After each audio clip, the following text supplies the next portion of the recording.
Olá, Tato. Boa noite para você, boa noite a todos que estão nos acompanhando aqui na TV todo dia. E a gente chega para falar de esportes e principalmente futebol, não é? Final de semana com muito futebol pelo Campeonato Brasileiro. Teve derby aqui em Americana entre Rio Branco e União e a gente começa falando do Campeonato Brasileiro. O Palmeiras que venceu o lanterna do campeonato, Coritiba, venceu por 3-1. O técnico Abel Ferreira, ele analisou o jogo dessa maneira, ó. Olha, a primeira, este são um tipo de jogos que mete à prova o caráter da nossa equipa, a seriedade. Era um jogo que era fundamental ser sério e jogar simples, porque às vezes há a tendência de facilitar contra equipas no qual o Palmeiras é claramente superior. Mas como disseste muito bem, eu estou convencido, se em vez de estar 3-0 tivesse 2-0, um golo, seja aqui no Allianz Parque ou onde for, 2-0 sofres um golo, dá sempre um aperto emocional aos jogadores. Felizmente fizemos o terceiro, tinha-lhes dito isso ao intervalo, que era fundamental entrarmos do jogo dinâmicos, vir à procura do terceiro, fizemos-lo, mas estava fora de jogo. As imagens felizmente apareceram no ecrã, não houve reset, não houve nada, a gente pôde ver, para não haver dúvidas para ninguém, que assim estamos todos alinhados com isso. A segunda, em relação ao Luís, opção, como te disse, às vezes deixo os jogadores de fora por opção técnica e meto-os também por opção técnica, em função do Veiga que não pôde jogar neste jogo. O Luís também é canhoto, gosta de jogar também sobre o centro-direita. Tive dúvidas se metia o John ou o Luís. O John gosta mais de jogar sobre centro-esquerda e optei por Luís, por isso, mais nada. Esse é o Abel Ferreira sempre analisando, né? Às vezes ele tá calmo, às vezes um pouquinho mais nervoso, né? Mas é o estilo Abel Ferreira de ser. O Palmeiras, com a vitória e a derrota do Botafogo, então líder da competição, aliás, o líder da competição, o Palmeiras continua na vice-liderança, mas agora encostadinho no Botafogo, que continua como líder. Está bem próximo aí a equipe do Palmeiras, não é? Já o Corinthians voltou à rotina de derrotas, será? Depois de duas vitórias seguidas, né, contra Fluminense e Atlético Mineiro, uma pelo Brasileiro, outra pela Copa do Brasil, o Corinthians voltou a ser derrotado no último sábado para o América Mineiro por 2-0. Luxemburgo falou sobre o jogo.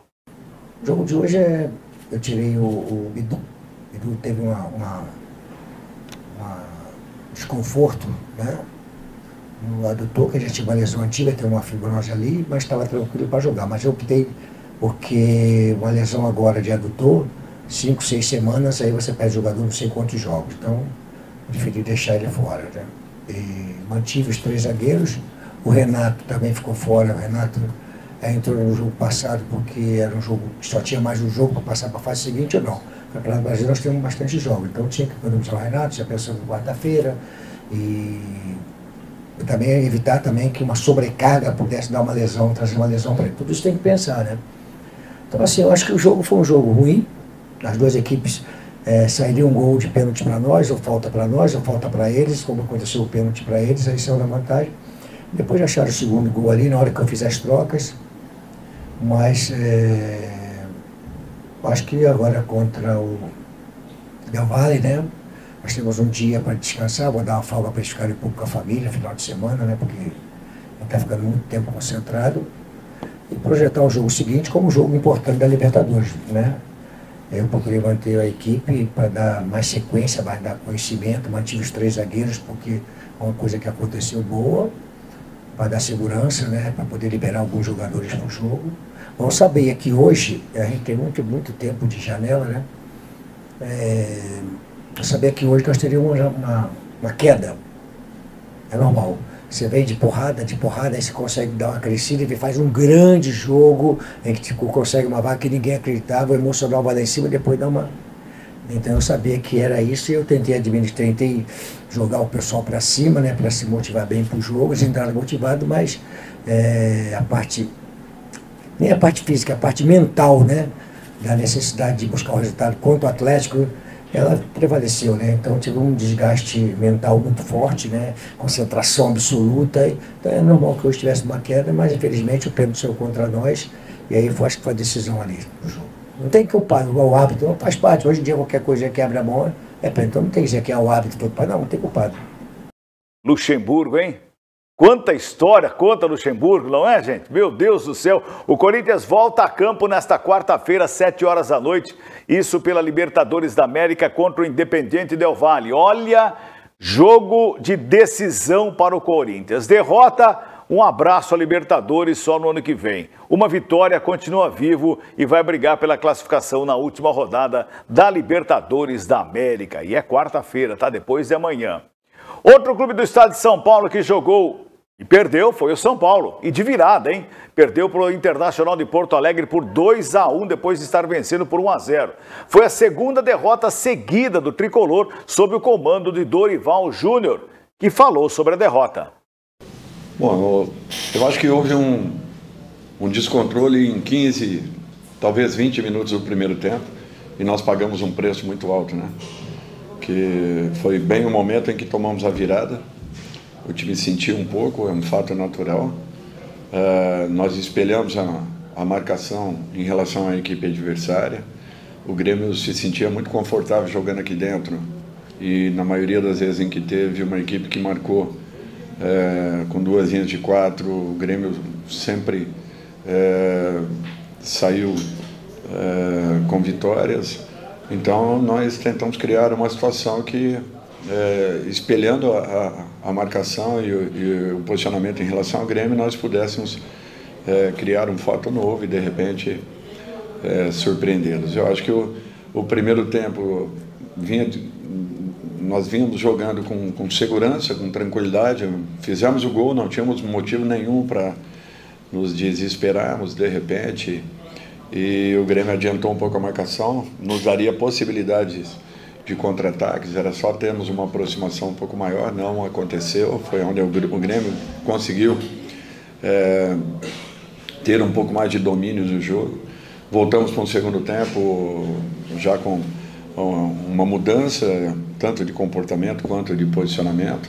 Tivemos um meio-campo mais preenchido e com esse meio-campo nós nos aproximamos. Começamos a troca de passes, começamos as infiltrações e tivemos aí boas oportunidades para que pudéssemos empatar a partida. Infelizmente acabou não acontecendo.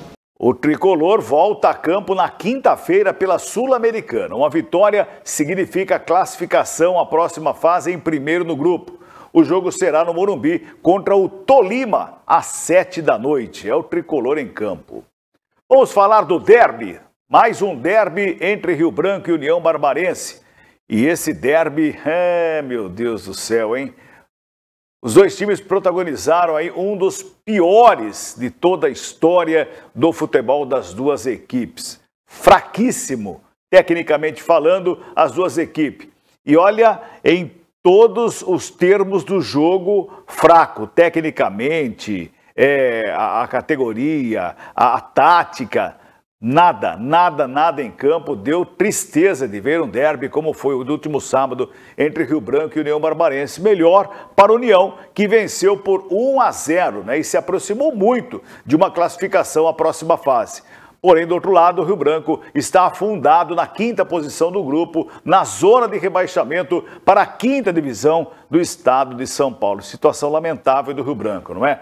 Dá uma olhadinha só no lance do gol, o único gol do jogo, né? O gol do União saiu em uma falha clamorosa da zaga do Rio Branco. E Caio Mateus aproveitou e marcou. Dá uma olhada só, você que está nos acompanhando e não viu ainda, a falha da zaga do Rio Branco, indecisão entre zagueiro e goleiro.